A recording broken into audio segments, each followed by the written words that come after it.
Letters of John Nelson Darby, Volume 1, Letter 230E, of 1031. p. 377, Brother Hill, my dear brother, I have just received your letter in the south of France, in the midst of a conference, but am anxious to reply a few words. I have not Mr. S.'s book so that I cannot examine it closely. I looked it over when our brother sent it to me. I thought the passage he referred to be regretted. Other things in the tract seem to me to be almost of more importance, though not apparent. But I am a little jealous of making every mistake a matter of public discipline by a kind of judgment of a council. Sometimes we give importance to what would have none. It is a different matter when evil teaching or doctrine is introduced into a meeting of which I am a part. My impression was that the tract would have died a natural death.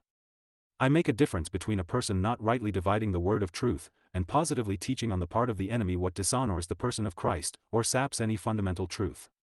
Few are capable of not overstepping the bounds of sound doctrine, even in opposing positive error. Our beloved brother exposed himself to attacks by expressions. He was sound in his positive truth, but in attacking error wrote so as to commit himself, and the enemy, of course, profited by it.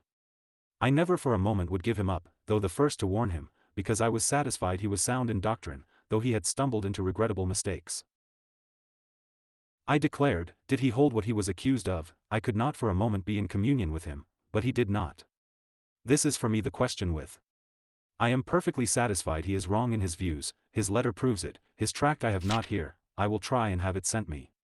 But I remember the time when the believing Christ to have been a priest upon earth was considered the test of orthodoxy against the Socinians. If it was answered that bearing sin imparted defilement, the words would have to be explained, or it would be slippery ground. I do not believe that this he did once. Hebrews 7 verse 27, refers to his offering for sins in any sense for himself.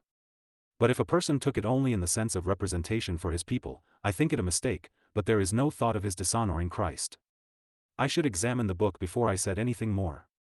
It seemed, as I read it, a book of very particular opinions and views, where there was confidence in a man's own thoughts.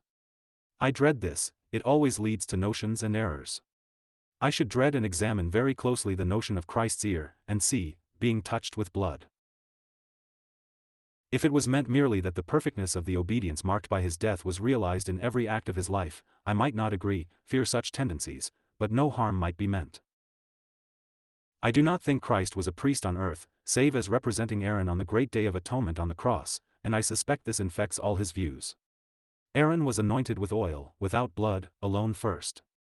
But error in interpretation is another thing from deliberately teaching a system dishonoring to Christ, and I dread excessively for brethren the dissecting of doctrine relative to Christ and his offering.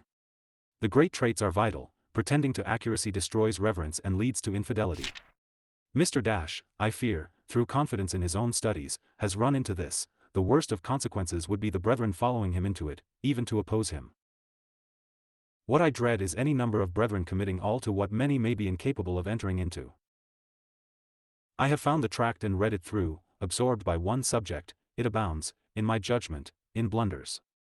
That brethren have repudiated it for themselves is all very well. I repudiate the statement myself, and his letter adds to the confusion. But I still think it calls for no public action. When needed, the blunders may be shown. But that is better for all than a fuss about it. He makes priesthood depend on union, which is a mistake. He confounds worship with priesthood, or rather, effaces worship by it, a very serious mistake.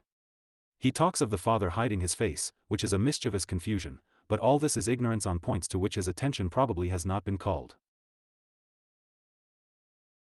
You will be surprised, perhaps, when I say that the whole is, to me, ignorance of self and unsuspected self-righteousness. He little thinks so, if I am, indeed, right. He has meddled with what was beyond his measure, but I doubt he meant to dishonor Christ, and, though I reject the interpretation in the matter accused, I do not apprehend he meant otherwise than that Christ offered for himself once, and as bearing our sins and identified with us. I do not think this scriptural. This is connected with the grave mistake of making Christ a priest, with blood, during his life. The forever in his letter is a curious blunder. But then I make a total difference between the blunders of a man and a work of Satan undermining Christ in himself. He thought he saw far into the matter, and it is evident to me that he is mistaken. 51230E